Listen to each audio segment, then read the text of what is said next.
ഏവർക്കും വൃന്ദാവനത്തിന് യൂട്യൂബ് ചാനലിലേക്ക് സ്നേഹപൂർവ്വം സ്വാഗതം. ഞാൻ ദേവനന്ദു. ഇന്ന് നമ്മൾ ചർച്ച ചെയ്യാൻ പോകുന്നത് വിഷുഫലമാണ്. അപ്പം മേടം മുതൽ മീനം വരെയുള്ള ഓരോ രാശിക്കാർക്കും എന്ത് ഫലമാണ് അനുഭവത്തിൽ വരിക, ഗുണമാണോ ദോഷമാണോ എന്നൊക്കെയാണ് നമ്മൾ ചർച്ച ചെയ്യാൻ പോകുന്നത്. അപ്പം മേടരാശിയിലാണ് ഇപ്പൊ വ്യാഴത്തിന്റെ സ്ഥിതി അല്ലേ. മെയ് 1 ശേഷം അത് എങ്ങോട്ടാവും? ഇടവൻ രാശിയിലേക്കാവും. അതുപോലെ തന്നെ ശനി എന്ന് പറയുന്നത് കുംഭൻ രാശിയിലാണ് സഞ്ചരിക്കുന്നത്.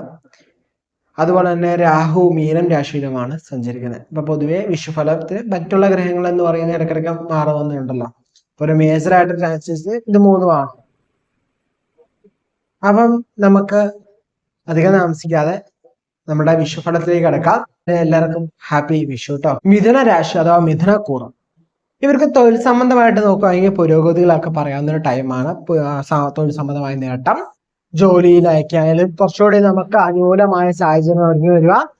പക്ഷെ ചെറിയ ചെറിയ പ്രശ്നങ്ങളൊക്കെ ഇടയ്ക്കിടയ്ക്ക് തലപൊങ്ങി നമ്മുടെ കുറെ പ്രശ്നങ്ങൾ ഉണ്ടാക്കാൻ കുറെ കുഞ്ഞായ്മകൾ കുശുമ്പൊക്കെ പറഞ്ഞ് നമ്മുടെ തൊഴിൽ സംബന്ധമായിട്ട് ചെറിയ ചെറിയ തടസ്സങ്ങളൊക്കെ നമ്മളെ തൊഴിൽ ജീവിതത്തിൽ അല്ലെങ്കിൽ ജോലി സമയത്ത് നമ്മളെ ബാധിക്കാൻ ടൈം കൂടുതലാണ്.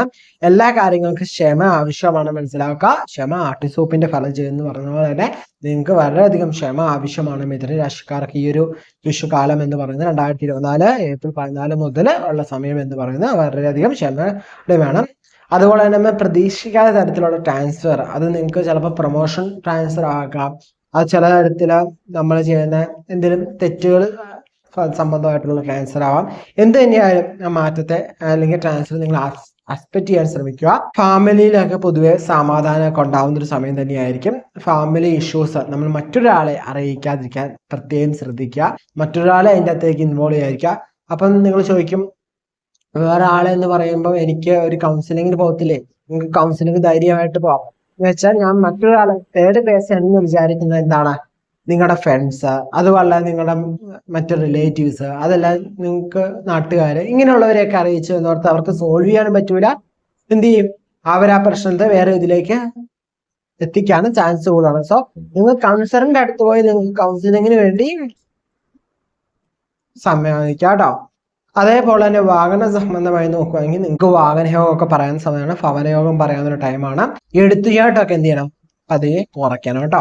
എന്തൊരു കാര്യം ചെയ്യണ മുമ്പും ശ്രദ്ധിച്ച് മാത്രം കാര്യങ്ങൾ ചെയ്യുക. എടുത്തു ചാടി ഓരോ കാര്യങ്ങളും ചെയ്യാതിരിക്കാൻ പ്രത്യേകം ശ്രദ്ധിക്കണം.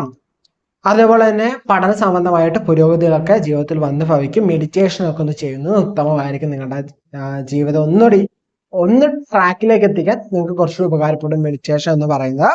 നിങ്ങൾക്ക് കുറച്ച് ആത്മപരിശീലനങ്ങൾ അല്ലെങ്കിൽ സെൽഫ് ബൂസ്റ്റിങ് ഒക്കെ ഉണ്ടെങ്കിൽ ഒന്ന് കുറയ്ക്കുന്ന ഉത്തമമായിരിക്കും.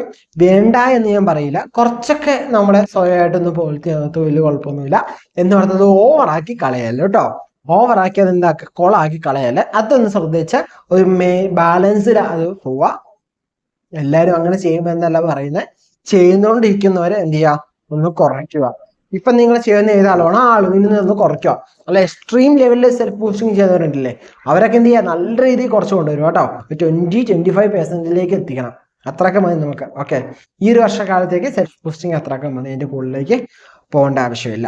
രാത്രി സഞ്ചാരമൊക്കെ ചെയ്യുന്നവർ ഒന്ന് ശ്രദ്ധിച്ച് പോകുന്നത് ഉത്തമമായിരിക്കും. നടന്നു പോയാലും വാഹനത്തിൽ പോയാലും മറ്റൊരു വാഹനത്തിൽ കയറിപ്പോയാലും നിങ്ങൾ എന്ത് ചെയ്യണം? രാത്രി യാത്രകൾ ശ്രദ്ധിക്കണം.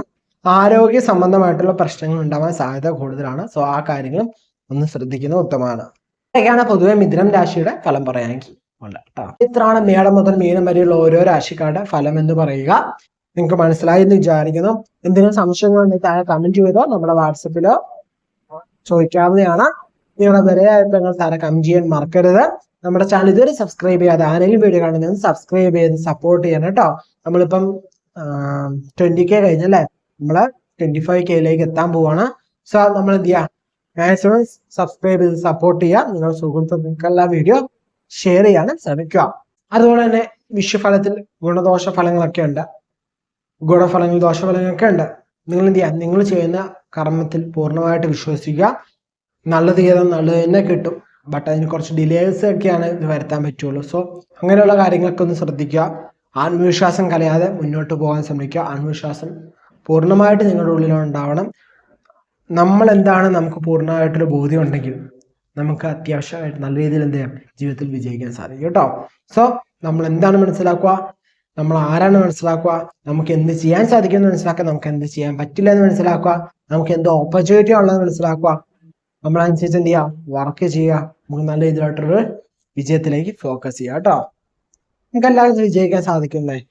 ഒത്തിരി ടെൻഷൻ അടിച്ച് നിങ്ങൾ അയ്യോ ഇത്ര കാലം മോശമായിരുന്നു, ഇനി മോശം സമയമാണോ, ഇനിയിപ്പം ഉള്ള സമയം നല്ലതാണ്, ഇത്ര നാളും കുറച്ച് നാള് നല്ലതായെങ്കിലും ചീത്ത ഫലങ്ങളായിരുന്നു എൻ്റെ ജീവിതത്തിൽ ഉണ്ടാവും. നിങ്ങൾ എന്ത് ചെയ്യുക, നിങ്ങളുടെ ജാതകം ഒന്ന് പരിശോധിക്കുക. ജാതകം പരിശോധിച്ച് കൃത്യമായിട്ട് കസ്റ്റമൈസ്ഡ് ആയിട്ടുള്ള പേഴ്സണലൈസ്ഡ് ആയിട്ടുള്ള പ്രഡിക്ഷൻ എന്താണെന്ന് മനസ്സിലാക്കുക കേട്ടോ.